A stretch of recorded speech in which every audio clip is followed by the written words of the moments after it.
तो ब्रेक के बाद एक बार फिर आप सभी का स्वागत है। बात हो रही है गुजरात चुनावों की। आज पहले चरण का मतदान जारी है, जिसमें 89 सीटों पर 788 उम्मीदवारों की किस्मत दांव पर लगी हुई है। सुबह 8 बजे से पहले से ही हमने देखा कि तमाम मतदान केंद्रों पर जो जनता है वो लाइन लगाकर खड़े हो गई थी अपने मताधिकार का इस्तेमाल करने के लिए। लेकिन कई अहम सीटें हैं इस पहले चरण के मतदान में जो जिनको वीवीआईपी माना जा रहा है, वीआईपी सीट माना जा रहा है, वो 11 सीटें हैं जो वीआईपी मानी जा रही हैं। इन्हीं सीटों को लेकर हम चर्चा कर रहे हैं। और ब्रेक पर जाने से पहले मैंने जिक्र किया था गोपाल इटालिया साहब का। उनको लेकर हम जिक्र कर रहे थे कि पाटीदार नेता हैं और पाटीदार नेताओं पर इस बार आम आदमी पार्टी ने खासा दांव लगाया है। इसी के साथ मैं चर्चा को आगे जारी रखूंगी।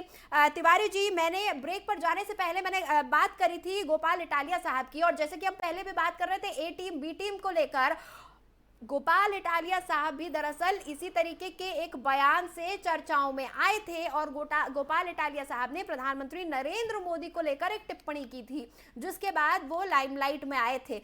कहीं ना कहीं ऐसा लग रहा है कि न सिर्फ बीजेपी बल्कि तमाम विरोधी पार्टियों के लिए भी प्रधानमंत्री नरेंद्र मोदी एक बहुत अहम फैक्टर है।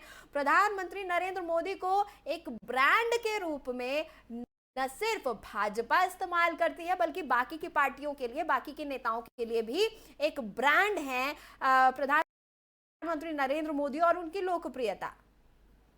नितिशा जी, अपने लोकतंत्र की बहुत अच्छी व्यवस्था है। हाँ। देखिए, अभी 788 प्रत्याशी मैदान में, 788 प्रत्याशी में केवल 89 प्रत्याशी विजयी होकर के आएंगे। यानी कि लगभग 699 प्रत्याशी ऐसे होंगे जो हार जाएंगे। अब लेकिन 699 प्रत्याशियों में लगभग एक भी प्रत्याशी के पास अगर 4 आदमी साथ में घूम रहे हो तो उसको बड़ा आनंद आता है कि मैं चुनाव जीत रहा हूं। और ऐसी स्थिति में हर व्यक्ति ये चाहता है कि मैं कटाक्ष करूं तो किसी ऐसे नाम को करूं, चाहे वो प्रधानमंत्री नरेंद्र मोदी क्यों ना हो। आज भारत देश के प्रधानमंत्री नरेंद्र मोदी जी लोकप्रियता में नंबर 1 है और 15 साल से प्रधानमंत्री हैं। गुजरात में 27 साल उन्होंने राज्य को देखा है। नरेंद्र मोदी की छवि एक अच्छी छवि जो विदेश तक पहुंची है।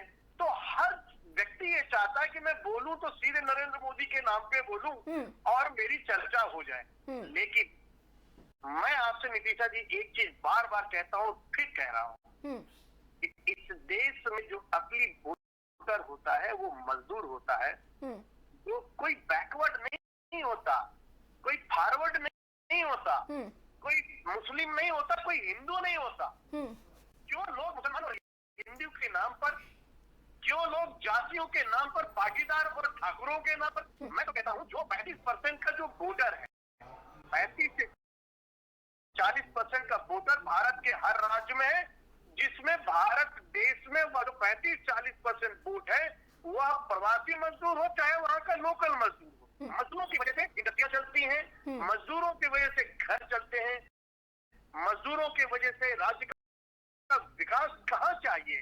राज्य का विकास वहां जहाँ मॉल बन गए हैं, जहाँ पुल बन गए वहां नहीं, वहां चाहिए जहाँ गांव है, वहां चाहिए जहाँ पर मजदूर रहता है।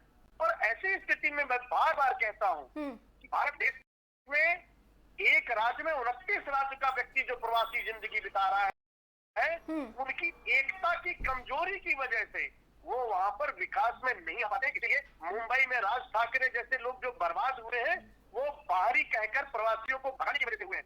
गुजरात में भी भगाने का काम किया गया है, दिल्ली में शीला दीक्षित ने भी भगाने का काम किया है, मध्य प्रदेश में देखिए आपने लोगों ने प्रवासियों पर अत्याचार किया है। और कल जो बर्बरता हुई है पंजाब में, वो भी प्रवासी मजदूर ही है जिन पर लाठीचार्ज किया गया है। तो मैं तो बार बार आपके चैनल पर ये बात कहता हूं कि देखिए, जो गरीब तबका वोट है, जो 35% वोट है, उस वोट को पाने के लिए यदि आपको मेहनत करनी है तो मजदूर वर्ग को, गरीब वर्ग को और जो लाचार वर्ग है उसको उठाना है। अब उसको उठाने के लिए उसको सही व्यवस्था चाहिए। ये थोड़ी चाहिए कि आप जो है ये अनाज फ्री कर देंगे और ये फ्री में करने का मतलब है कि आप लोगों को पंगु बना रहे हैं। अगर विकास की तरफ ले जाना है तो जिस तरह से देश विकास करेगा, देश विकास तब करेगा जब आर्थिक स्थिति बढ़ेगी, विकास तब करेगा जब युवा रोजगार पाएगा, जब सस्ता होने की बात नहीं है, सिलेंडर 1500 रुपए का हो जाए कोई बात नहीं, लेकिन 1500 रुपए तनख्वाह भी तो बढ़नी चाहिए ना। किसी की तनख्वाह बढ़ती नहीं और पेट्रोल के दाम बढ़े हुए हैं। तो बहुत से चीजें ऐसी हैं जिस पर कि प्रत्येक पार्टियों को विचार करना होगा और देश की अखंडता के लिए ये लोकतांत्रिक चुनाव में चुनाव जीतकर प्रत्येक राज्य के प्रत्येक कोने में, चाहे वो पार्षद का वार्ड क्यों ना हो, वहां पर विकास करने की जरूरत है। तो ये तो नीतीशा जी आज का खेल है और अभी आने वाले समय में आपको खुद ही पता लग जाएगा कि कौन विजयी हो रहा है और कौन नहीं विजयी हो रहा है। बिल्कुल बिल्कुल। हमारे साथ एक और खास मेहमान इस वक्त जुड़ चुके हैं। हमारे साथ निरंजन पोद्दार साहब भी जुड़ गए हैं, जो कि वरिष्ठ एक राजनीतिक विश्लेषक हैं। उनके साथ भी हम चर्चा में आगे बढ़ेंगे। बहुत बहुत स्वागत है पोद्दार साहब आपका एफएम न्यूज पर। जी नमस्कार नीतीशा जी। पोद्दार साहब, आज जो हम देख रहे हैं, आज 89 सीटों पर मतदान हो रहा है। कई सीटें बहुत महत्वपूर्ण हैं। इसमें कई सीटें ऐसी हैं जिसमें 2017 के चुनाव में बीजेपी काफी कमजोर नजर आई थी जी। और अगर हम वीआईपी सीटों की बात करते हैं तो एक चेहरा, एक नाम काफी चर्चाओं में है। हम बात कर रहे हैं राजकोट जिले की गोडल सीट की, जहां पर बीजेपी ने रिवाबा जडेजा को चुनावी मैदान में उतारा है। यहां पर एक सवाल बार बार रिवाबा से भी किया जा रहा था, बार बार ये सवाल उठ रहा है कि रिवाबा बीजेपी से चुनावी मैदान में उतरी हैं और उनकी जो ननंद है वो कांग्रेस के लिए चुनाव प्रचार कर रही हैं। उनके ससुर यानी कि रविंद्र जडेजा जी के पिता, वो भी कांग्रेस के लिए वोट मांगने को कह रहे हैं। तो ऐसे में किस तरह से ये गाड़ी आगे बढ़ेगी? नीतीशा जी, इसके अंदर दो पहलू हैं जो आपको समझने पड़ेंगे। पहली बात तो ये है कि ये कोई एक अनोखा मामला नहीं है। हिंदुस्तान की राजनीति में आपको ऐसे प्रसंग कई बार नजर आए होंगे, लेकिन इसके अंदर आप ये देखेंगे कि जो एक पार्टी कैडर होता है, पार्टी यूथ होता है, पार्टी का कार्यकर्ता होता है और जो पार्टी का वोटर होता है, वो निश्चित रूप से पार्टी के सिंबल के लिए काम करता है। और अगर रिवाबा जडेजा को भारतीय जनता पार्टी ने अपना सिंबल दिया है, तो उनके जो ननद है या जो भी उनके विरोध में जो प्रचार कर रहे हैं, इसका बहुत थोड़ा मोड़ा असर हो सकता है, लेकिन इसका असर ज्यादा नहीं पड़ेगा। और दूसरी बात, जो गुजरात चुनाव की बात करें, देखिए नीतीशा जी, तो मेरा ये मानना है कि गुजरात चुनाव में इस बार भारतीय जनता पार्टी मेरे हिसाब से एक, आप यूं मान के चलिए कि सबसे लीडिंग पार्टी है। उसके 3 या 4 फैक्टर मैं आपको सिलसिलेवार बताऊंगा। पहली बात तो ये है, आपको एक चीज समझनी पड़ेगी कि गुजरात की जड़ों में भारतीय जनता पार्टी ने अपना किस तरह से अपने आप को पैठ बनाई हुई है। इस चीज का आप इसी से अंदाजा लगाइए कि 2017 के अंदर जब भारतीय नरेंद्र मोदी जी केंद्र में आए थे और आने के बाद में जिस तरीके से इन्होंने नोटबंदी, जीएसटी, काले धन के ऊपर जिस तरीके से इन्होंने अंडर चलाया था, और गुजरात कहीं ना कहीं व्यापारिक प्रदेश माना जाता है, यानी कि गुजरात की जो जनता है वो ज्यादातर जिसको कहते हैं बिजनेस क्लास मानी जाती है। तो आप ये मान के चलिए कि उस टाइम जिस तरीके से बिजनेस की स्थिति थी, और उसके बावजूद भी भारतीय जनता पार्टी 89 सीटें लेकर के, 90 सीटों के आसपास लेकर के, उस टाइम भी अगर अपने आप को इन्होंने बहुमत बना करके रखा। और इस बार तो भारतीय जनता पार्टी ने, नरेंद्र मोदी जी ने वैसा कोई अपने कार्यकाल में ऐसा कोई बहुत व्यापार विरोधी फैसला भी नहीं किया। और दूसरी बात, राम मंदिर का भी इसी कार्यकाल में फैसला आया है, धारा 370 वाला भी, 3 तलाक वाला भी। तो कहने का तात्पर्य ये है कि प्रधानमंत्री मोदी जी के कुछ फैसले ऐसे हैं जो जनता को बहुत प्रिय नजर आ रहे हैं। और साथ में सबसे दूसरा फैक्टर क्या है नीतीशा जी, वो आप ये देखेंगे कि अहमद पटेल जी के देहावसान के बाद में, उनके निधन के बाद में, कांग्रेस की जो एक छतरी हुआ करती थी, गुजरात कांग्रेस की छतरी माने जाते थे अहमद पटेल जी, उसके बाद में, उनके बाद में यहाँ गुजरात कांग्रेस के अंदर कोई ऐसा लग नहीं रहा कि जो वहाँ का एक, जिसको कहते हैं कि सर्वमान्य नेता।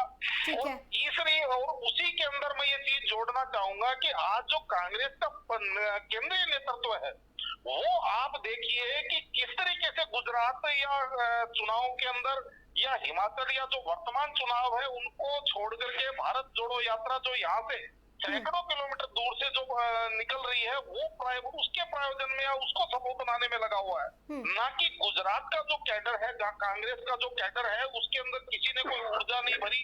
चाहे राहुल गांधी जी की बात करूं या खड़गे जी की बात करूं, तो एक रस्म अदायगी के लिए उन्होंने वहां जाकर के 1-2 मीटिंगें ले ली। तो कहने का तात्पर्य क्या होता है कि केंद्रीय नेतृत्व के बिना इतना ताकत लगाए बिना एक जो पार्टी कैडर होता है उसके अंदर ऊर्जा का संचार नहीं होता है नीतिशा जी। और साथ में आज कांग्रेस की स्थिति गुजरात के अंदर आपको ऐसे लगेगी जैसे वहां पे इन्होंने टिकट बांट करके कैंडिडेट तो खड़े कर दिए, लेकिन उनके साथ एक वो कहावत लागू हो गई कि यात्री अपने सामान का स्वयं ध्यान रखे, यानी केंद्रीय नेतृत्व की तरफ से ना कोई बैकअप है, ना कोई विशेष कहने का मतलब उनको ऊर्जा दी जा रही है, उनको कोई पावर बैकअप भी नहीं दिया जा रहा। और तीसरी सबसे बड़ी बात नहीं, और जो पावर बैकअप दिया जा रहा है वो बैकफायर कर रहा है। पोद्दार साहब, जो पावर बैकअप दिया जा रहा है वो बैकफायर कर रहा है। अभी मैं तिवारी जी से ये डिस्कस कर रही थी कि हम यही चर्चा कर रहे थे कि किस तरीके से जो बयान आ रहे हैं, जिन शब्दों का इस्तेमाल किया जा रहा है, 2017 की बात करें तो नीच शब्द आया था राजनीति में, उसके बाद में इस बार औकात की बात हो गई है, रावण का इस्तेमाल हो गया है, रावण से तुलना की जा रही है। तो ये सपोर्ट के जगह ये तो ऐसे बयान दिए जा रहे हैं जो कि बैकफायर कर रहे हैं। निश्चित रूप से ऐसा लग रहा है कि जैसे हिट विकेट होने के लिए बैटों पे स्टंपों पे बैट मारी जा रहे हैं। और तीसरा सबसे बड़ी बात नीतिशा जी, आपको एक चीज और देखनी पड़ेगी। आज गुजरात ही नहीं पूरे हिंदुस्तान के अंदर राजनीति का डिस्कोर्स जो बन गया, उसके अंदर आप देखेंगे कि एक तो हो गया है प्रो बीजेपी वोट और एक हो गया एंटी बीजेपी वोट। और जो प्रो बीजेपी वोट है वो ठोक करके बीजेपी के साथ खड़ा हुआ नजर आता है, लेकिन जो एंटी बीजेपी वोट है उसके अंदर आप देखेंगे कहीं ना कहीं बिखराव होता है। तो कहने का तात्पर्य मेरा ये है कि 17 में जब कांग्रेस एकमेव अहमद पटेल जी के नेतृत्व के अंदर पूरी ताकत दमखम से चुनाव लड़ रही थी, उसके बावजूद भी चुनाव हारी। और इस बार तो जिस तरीके से अरविंद केजरीवाल जी गुजरात में पहुंचे हैं आम आदमी पार्टी का सिंबल लेकर के, और उन्होंने वहां पे जिस तरीके से अपने आप को प्रेजेंट किया है, और गुजरात के अंदर ऐसा लग रहा है कि जैसे उन्होंने पूरा दमखम दिखा करके एक तीसरी पार्टी अपनी वहां पे स्टेब्लिश करने की कोशिश करी है। तो कई सीटों के ऊपर ट्रायंगल फाइट होगा। तो जो एंटी बीजेपी वोट है उसके अंदर भी कहीं ना कहीं बिखराव नजर आएगा। केजरीवाल जी वाला जो फैक्टर है नीतिशा, वो मुझे ऐसा लग रहा है कि भारतीय जनता पार्टी को ज्यादा लाभ पहुंचाएगा, कांग्रेस को डैमेज करेगा। तो इसलिए मुझे ऐसा लग रहा है कि इस बार का जो गुजरात का चुनाव है, बोलने को आदमी कोई कुछ भी बोलता रहे। और चौथा सबसे बड़ा फैक्टर नीतिशा, जो मैंने आपको पहले भी शायद कहा है कि आज जिस तरीके से अपोजिशन ने दो गुजराती करके एक वहां पे नरेंद्र मोदी जी और अमित शाह जी को निशाने पे लेने के लिए जिस तरीके की बातें करके एक गुजरात प्राइड पैदा कर दिया इन्होंने। तो कहने का तात्पर्य लोगों के मन में, गुजरात के लोगों के मन में एक ये भी भावना है कि भाई कम से कम इन लोगों की वजह से केंद्र में आज हमारा नाम, हमारे गुजरात का नाम एक अपने आप में गौरव महसूस होता है किसी भी प्रदेश के व्यक्ति को। तो वो गुजरात प्राइड का भी फैक्टर यहाँ पे अपोजिशन ने ही खड़ा कर दिया। जो अभी आपने कहा था उसी के अंदर मैं आप ये कहूंगा कि ये भी एक तरह का इनका हिट विकेट करने वाली चीज है इनकी। तो ये सारी चीजें देख करके नीतिशा जी मुझे ऐसा नहीं लग रहा कि कोई बहुत बड़ा कड़ा मुकाबला है। आज तो देखने वाली बात ये है कि 2 नंबर पे कौन रहेगा, यानी कि भारतीय जनता पार्टी के बाद में 2 नंबर पे कांग्रेस रहेगी या आम आदमी पार्टी रहेगी। आज मेरे हिसाब से जो वहां पे संघर्ष चल रहा है वो इस चीज का चल रहा है। ठीक है तिवारी जी, देखिए वही बात पोद्दार साहब भी कह रहे हैं कि बीजेपी के अलावा जो बाकी अन्य दल हैं वो जो स्ट्रैटेजी का इस्तेमाल करते हैं, बीजेपी के पास ऐसी मशीनरी है कि वो उन्हीं स्ट्रैटेजीज को उन्हीं के खिलाफ इस्तेमाल कर लेते हैं। तिवारी जी, यहाँ पर जब हम सीटों की बात कर रहे हैं, जब हम पहले चरण के मतदान की बात कर रहे थे, तो हमें 2017 के चुनाव भी याद रखने होंगे। 2017 के चुनावों में एक बार को 2017 के चुनावों में एक बार ऐसा हुआ था कि गुजरात में कहीं ना कहीं बीजेपी थोड़ी कमजोर सी नजर आ रही थी, और उस वक्त 4 सीटें ऐसी थी जिन्होंने बचा लिया था बीजेपी को गुजरात चुनावों के दौरान। और संपर्क शायद, आवाज शायद नहीं पहुंच पा रही है तिवारी जी तक हमारी। बहरहाल पोद्दार साहब के साथ हम ये चर्चा जारी रखेंगे। पोद्दार साहब, ये सवाल मैं आपसे ही ले लेती हूँ।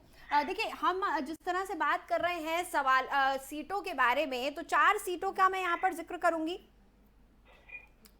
राजकोट, वडोदरा, अहमदाबाद और सूरत, ये 4 ऐसी जगह थी जिन्होंने पिछली बार बीजेपी को बचा लिया था। जो गड़बड़ नजर आ रही थी, जो कहीं पर डगमगाती बीजेपी नजर आ रही थी, उसे संभाल लिया। और बीजेपी ने इस बार जब चुनाव मैदान में उतरी है तो बीजेपी देखिए, राजकोट की अगर बात करें तो तमाम अपने जो उनके सिटिंग जो विधायक थे, सबका चेहरा उन्होंने बदल दिया। उन्होंने इस बात से गुरेज नहीं किया कि कौन सा चेहरा कितना बड़ा है।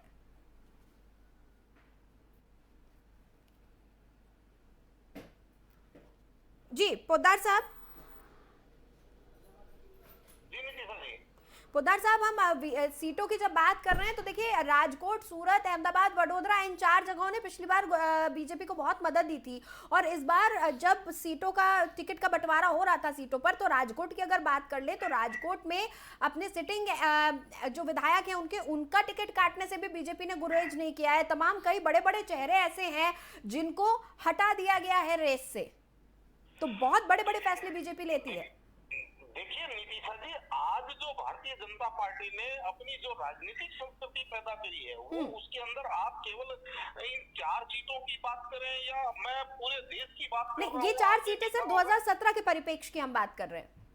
जी निश्चित रूप से मैं सारी बात उसी बात पे आ रहा हूँ मैं। हाँ। नीतीशा जी, आज भारतीय जनता पार्टी देखिए ऐसा है कि आप देख रहे होंगे कि एक प्रॉपर संगठन की तरह काम कर रहा है, ना कि किसी के दबाव में या किसी कार्यकर्ता के कि भाई ये बागी हो जाएगा, ये यहाँ नुकसान पहुंचा देगा। इस तरीकों की इन चीजों को देखे बिना आज भारतीय जनता पार्टी, जब उनको लगता है कि भाई ये कैंडिडेट या ये सरकार में भी आपने देखा होगा तो किस तरीके से भारतीय जनता पार्टी ने निर्भीक रूप से पूरी की पूरी सरकारें चेंज कर दी, पूरी की पूरी कैबिनेट चेंज कर दी। तो कहने का तात्पर्य ये है, जो आपने 2017 के चुनावों की बात करी नीतीशा जी, इसके अंदर आपको जो अभी आपने एक बात कही कि भाई उस टाइम इन्होंने 4 सीटों ने भारतीय जनता पार्टी को बचा लिया। निश्चित रूप से इसी के अंदर मैं कुछ चीजें और जोड़ना चाहूंगा नीतीशा जी। वो आप देखिए कि 2017 का चुनाव भारतीय जनता पार्टी के लिए इसलिए ज्यादा मुश्किल था क्योंकि उस टाइम में अब जो ये पहला चरण हो रहा है, ये कच्छ और सौराष्ट्र की हम बात करें तो पिछले चुनावों के अंदर आपने देखा होगा कि 3 बड़े युवा चेहरे, जिनके अंदर मैं हार्दिक पटेल की बात करूं, अल्पेश ठाकुर की बात करूं और जिग्नेश मेवाणी की बात करूं, जिन्होंने एक बड़े आंदोलन का भारतीय चुनावों से पहले भारतीय जनता पार्टी के खिलाफ एक बड़े आंदोलन खड़े किए और एक जिसको कहते हैं कि एक ऐसा एटमोस्फेयर बनाने की कोशिश की गई थी कि जैसे इस बार निश्चित रूप से भारतीय जनता पार्टी का जो सरकार बनाने का सिलसिला है वो ये तोड़ के मानेंगे। तो कहने का तात्पर्य है कि बावजूद इसके आप ये मान के चलिए कि भारतीय जनता पार्टी अगर उस टाइम 5 मार्क्स लेकर के अगर निकल गई तो मेरे हिसाब से अब वही अल्पेश ठाकुर भारतीय जनता पार्टी में है, वही हार्दिक पटेल भारतीय जनता पार्टी में है। तो कहने का तात्पर्य ये है कि मुझे इस बार ऐसा नहीं लग रहा। और जो भारतीय जनता पार्टी जिस तरीके से टिकटों के अंदर सफलिंग करती है या अपने प्रत्याशियों का काट छांट करती है, ये इनकी अपनी एक नई संस्कृति जो इन्होंने उत्पन्न की है। विशेषकर मैं मोदी जी और अमित शाह के नेतृत्व के बाद में जो बात करता हूँ, मैं देखता आ रहा हूँ कि उस समय जब इनको लगता है कि इस प्रत्याशी के क्षेत्र में कहीं कोई विशेष वो सराहना नहीं हो रही और ये एंटी इनकम्बेंसी है, तो एक मिनट से ज्यादा का समय नहीं लगाते ये उसकी टिकट काटने के लिए, चाहे कितना ही बड़ा चेहरा हो, चाहे कितना ही। आपने कर्नाटक में भी देखा होगा जिस तरीके से इन्होंने येदियुरप्पा जी को वहां से मुख्यमंत्री हटा करके और वहां बोमई जी को इन्होंने वो बना दिया था। तो कहने का तात्पर्य ये है नीतीशा जी, बहुत सारी चीजें हैं जो अभी आपको भारतीय राजनीति में परिवर्तित होती हुई दिखाई दे रही है। ठीक है तिवारी जी, जिस तरह से हम देख रहे हैं, देखिए गुजरात के चुनाव 2017 में तस्वीर कुछ और थी, इस बार के चुनाव में तस्वीर कुछ और है। काफी बदला हुआ माहौल नजर आ रहा है और ये बदला हुआ माहौल कहीं ना कहीं बीजेपी की रणनीतियों के कारण भी है, क्योंकि बीजेपी में रिस्क टेकिंग फैक्टर भी है और साथ ही बीजेपी बहुत सारे मापदंडों को ख्याल में रखकर अपनी जो टिकट का बंटवारा है उसकी लिस्ट तैयार करती है। और शायद यही वजह है कि जैसे अभी हम रिवावा की भी बात कर रहे थे, रिवावा जडेजा को देखिए, रविंद्र जडेजा का भी यहाँ पर फायदा मिल सकता है, क्योंकि क्रिकेट एक ऐसा खेल है जो कि सिर्फ हिंदुस्तान की ही रगों में नहीं दौड़ता। हिंदुस्तान में गुजरात आता है, गुजरात में भी उतना ही लोकप्रिय है। तो इन तमाम फैक्टर्स को ख्याल में रखकर, अब वो चाहे कोई पाटीदार नेता हो, चाहे कोई वीआईपी सीट है उस पर जैसे जडेजा का फायदा उठाना हो, तमाम चीजों को ख्याल में रखती है बीजेपी। नीतीशा जी शायद इसीलिए अमित शाह को और नरेंद्र मोदी की जोड़ी को चाणक्य कहा जाता है राजनीति का। हाँ। और इसी चाणक्य नीति की वजह से अभी पोद्दार जी जो कह रहे थे कि येदियुरप्पा को हटा दिया या और बड़े नेताओं को हटाकर लोगों को टिकट दिया है, तो ये चाणक्य नीति ही है जिस नीति को चला करके सही ढंग से चुनाव जीतना होता है। तो भारतीय जनता पार्टी यदि अपने खेल में सही नीति का इस्तेमाल कर रही है तो ये बुरी बात नहीं है। और रही बात हबीबा की, तो हबीबा जडेजा जी का खुद का व्यक्तिगत व्यवहार जनता के प्रति, समाज के प्रति इतना बढ़िया है, इनकी लोकप्रियता इतनी ज्यादा है वहाँ कि रविंद्र जडेजा क्रिकेटर होने के बावजूद जाके आप उनके पिताजी विरोध में हैं, उनकी बहन विरोध में है, फिर भी जो उनके पिता की बहू और ये जो भाभी है, ननद भाभी का खेल है, आप देखिएगा हबीबा जडेजा जी का अपना व्यक्तिगत व्यवहार और साथ में बीजेपी का टिकट, तो उनकी जीत तो मेरे हिसाब से बिल्कुल निश्चित है। कोई उनको हराने के लिए कितना भी विरोध कर ले घर का, वो विरोध में सक्सेस नहीं होगा। लेकिन भारतीय जनता पार्टी की 2014 से जो रणनीति चल रही है, उस रणनीति की वजह से ही, चाणक्य की कहलाने वाले अमित शाह की नीति की वजह से ही जो है भारतीय जनता पार्टी बहुत आगे बढ़ रही है। लेकिन आज की चिंता भी ये बिल्कुल निश्चित तौर से पोद्दार साहब को समझना चाहिए कि आज की चिंता है, आज गुजरात में भारतीय जनता पार्टी को निश्चित तौर से चिंता होनी चाहिए कि तब 27 साल केवल कांग्रेस से विरोध करना पड़ता था। लेकिन एक ऐसी पार्टी आ गई है जिसकी वजह से वोट का बटना निश्चित है। और वोट बटने की वजह से क्या स्थिति पैदा होगी ये अभी बिल्कुल कई फैक्टर हैं, जैसा कि मैंने कहा, जिसकी वजह से भारतीय जनता पार्टी के अमित शाह जी, नरेंद्र मोदी जी चिंतित है कि अगर हम गुजरात में हारते हैं, जिस गुजरात मॉडल की वजह से आज भारत देश में नरेंद्र मोदी जी का परचम बिल्कुल केंद्र में गुजरात मॉडल की बात को लेकर ही बीजेपी काबिज हुई थी। और 2017 के चुनाव से 2022 के ये चुनाव काफी अलग हैं। ये इसीलिए मैंने कहा कि कई और फैक्टर्स अब इस चुनाव में ऐड हो गए हैं, कई और ऐसी चीजें हैं जिनका ख्याल तमाम पार्टियों को रखना है। लेकिन बीजेपी लगातार अपनी रणनीति में यहाँ पर ऐसे आगे नजर आ रही है कि हर फैक्टर को साथ लेकर चलने की कोशिश करती है, बड़े बड़े फैसलों से गुरेज नहीं करती है। और शायद यही वजह है कि लगातार बीजेपी हर चुनावों में आगे बढ़ती चली जाती है। आज गुजरात में जिन 89 सीटों पर मतदान हो रहा है, उन 89 सीटों पर कई वीआईपी सीट है, कई अमीर उम्मीदवार उतरे हुए हैं, कई ऐसी सीट है जहां पर रिस्क नजर आया था 2017 में, लेकिन इस बार स्थितियां काफी अलग नजर आ रही हैं। ऐसे ही तमाम और मुद्दों पर हम चर्चा करेंगे। फिलहाल हमारे साथ जुड़ने के लिए भदौरिया साहब बहुत बहुत शुक्रिया, अरुण कुमार साहब आपका भी बहुत बहुत धन्यवाद, तिवारी जी बहुत बहुत शुक्रिया हमारे साथ जुड़ने के लिए, पोद्दार साहब बहुत बहुत धन्यवाद FM न्यूज पर आने के लिए। हम फैक्टर्स के बारे में हम बात करेंगे, किस तरीके से 2017 के चुनाव 2022 के इन चुनावों से अलग हैं और 2024 से पहले 2022 में होने वाले ये गुजरात के विधानसभा चुनाव कितने अहम हैं। और ये जो सेमीफाइनल जिसको कहा जा रहा है, वो सेमीफाइनल में बढ़त आगे कौन बढ़ाता हुआ नजर आ रहा है, कौन बढ़त लेता हुआ नजर आ रहा है, सभी फैक्टर्स पर हम बात करेंगे फिलहाल। लेकिन मुझे दीजिए इजाजत, लेकिन खबरों के लिए आप बने रहिए FM न्यूज के साथ।